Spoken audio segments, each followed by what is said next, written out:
السلام علیکم۔ آج کی کتاب معاملات انسان اور قرآن، قیوم نظامی صاحب کی۔ آج کا ٹاپک امانت، دیانت، خیانت۔ اللہ نے انسانی معاملات کو خوش اسلوبی سے چلانے کے لیے اپنے ہر دین کی بنیاد امانت، دیانت، صداقت، اخوت، مساوات، انصاف، برداشت اور رواداری کے اصولوں پر رکھی تاکہ دنیا میں امن قائم رہے اور شیطان انسانوں کو مختلف ہیلے بہانوں سے گمراہ نہ کر سکے۔ دین اسلام کی بنیاد بھی انہی سنہری اصولوں پر رکھی گئی تاکہ ایک معیاری اور مثالی مسلم معاشرہ وجود میں آ سکے۔ اللہ کے رسول صلی اللہ علیہ وآلہ وسلم ظہور نبوت سے پہلے ہی مکہ میں امین اور صادق کے نام سے معروف تھے۔ آپ صلی اللہ علیہ وسلم کی دیانت کی وجہ سے مکہ کے لوگ تنازع کی صورت میں آپ صلی اللہ علیہ وسلم کو اپنا ثالث مقرر کرتے اور اپنی امانتیں آپ صلی اللہ علیہ وآلہ وسلم کے پاس جمع کراتے۔ گویا نبوت کی تعمیر اور تشکیل ہی امانت، دیانت اور صداقت کے اصولوں پہ کی گئی۔ آپ صلی اللہ علیہ وسلم کی حسن اخلاق اور معاملات میں دیانت سے متاثر ہو کے مکہ کی امیر ترین خاتون حضرت خدیجہ رضی اللہ تعالی عنہا نے، جو خود کو طاہرہ یعنی پاک اور دامن کے لقب سے معروف تھی، آپ صلی اللہ علیہ وسلم کی ازواجی زندگی سے منسلک ہو گئی۔ مکہ کے قریش نے آپ صلی اللہ علیہ وسلم کو دین حق سے روکنے کے لیے ظلم و ستم کا نشانہ بنایا، یہاں تک کہ آپ صلی اللہ علیہ وسلم مکہ سے ہجرت پر مجبور ہو گئے۔ قریش کے انتہائی ناروا سلوک کے باوجود آپ صلی اللہ علیہ وسلم نے حضرت علی رضی اللہ تعالیٰ کے ذریعے قریش کو اپنی امانتیں واپس کیں۔ ارشاد ربانی ہے، جو اپنی امانتوں کی حفاظت اور اپنے عہد کا پاس کرتے ہوں وہ اپنی گواہیوں میں راست بازی پر قائم رہتے ہیں، اور جو اپنی نماز کی حفاظت کرتے ہیں یہ لوگ عزت کے ساتھ جنت کے باغوں میں رہیں گے۔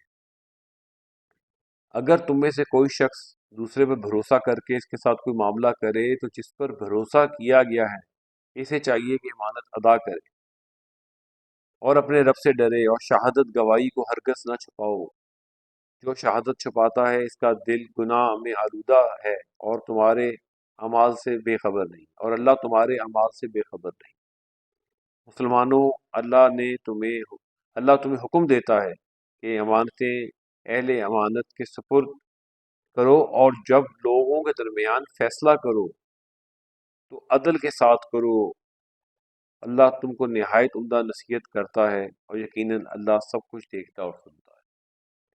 اس آیات میں اللہ نے بنی اسرائیل کو برائیوں سے بچنے کی تاکید کی، اور جو امانتیں یعنی منصب اور ذمہ داری نااہل، کمزور، بد اخلاق، بددیانت لوگوں کے حوالے کرتے تھے، جس کی وجہ سے پوری قوم خراب ہوتی چلی گئی۔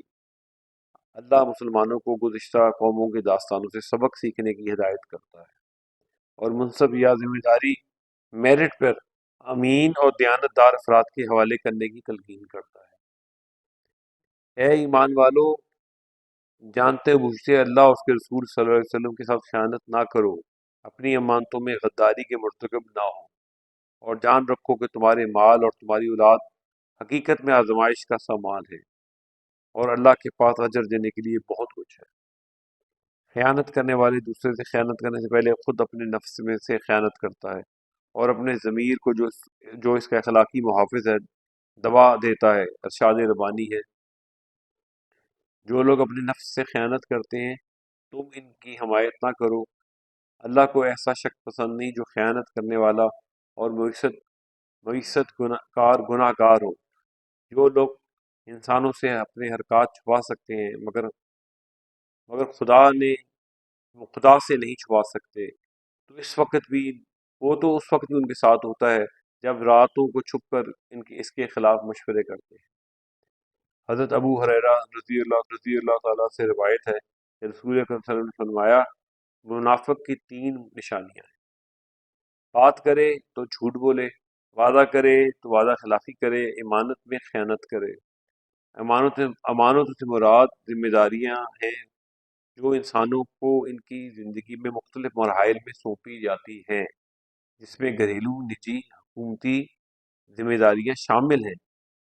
ارشاد ربانی ہے، کسی نبی کا یہ کام نہیں ہو سکتا کہ وہ خیانت کر جائے، اور جو کوئی خیانت کرے وہ اپنی خیانت سمیت قیامت کے روز حاضر ہو جائے گا، پھر ہر فرد کو اس کو اپنی کمائی کا پورا پورا بدلہ مل جائے گا اور اس پر کچھ ظلم نہ ہوگا۔ اللہ کے رسول صلی اللہ علیہ وسلم نے جنگ احد میں تیر اندازوں کو پہاڑ کی گھاٹی پر حفاظت کے لیے بٹھایا تھا۔ جب کفار شکست کھا کر بھاگ رہے تھے تو مسلمان مال غنیمت جمع کرنے لگے۔ تیر انداز بھی بغیر اجازت گھاٹی سے نیچے اتر آئے تو قریش نے عقب سے حملہ کر دیا۔ اللہ کے رسول صلی اللہ علیہ وسلم نے تیر اندازوں کو جواب طلبی کی اور فرمایا، تم اس اندیشے میں پڑ گئے کہ مال غنیمت کے سلسلے میں تم سے خیانت کی جائے گی۔ اللہ نے اس آیت کے ذریعے ایمان لانے والوں کو خبردار کیا کہ نبی صلی اللہ علیہ وسلم کبھی خیانت کے مرتکب نہیں ہو سکتے۔ جو بھی خیانت کرے گا قیامت کے دن اپنے کیے کی سزا پائے گا۔ فلاح پانے والے مومن وہ ہیں جو اپنی امانتوں اور عہدوں کا خیال رکھتے ہیں۔ بہت شکریہ۔